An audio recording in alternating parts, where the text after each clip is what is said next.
ఉత్తరాఖండ్లో ఒకవైపున యొక్క దేవభూమిగా పిలువబడేటువంటి ఉత్తరాఖండ్లోకి బంగ్లాదేశీలు బర్మా వాళ్ళు వచ్చి చొరబడి అక్కడ ఏదో రోడ్ల పక్కన చిన్నపాటి ఇళ్ళు కట్టుకుని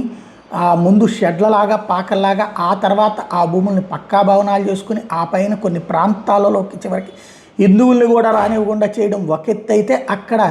ఈ దర్గాలని ఏర్పాటు చేయడం మజర్లను ఏర్పాటు చేసినటువంటి సందర్భంలో ప్రభుత్వానికి హైకోర్టే ఆర్డర్ ఇస్తే అట్లాంటి వాటిని కూల్చేయమని చెప్పేసి అక్రమంగా కట్టిన వాటిని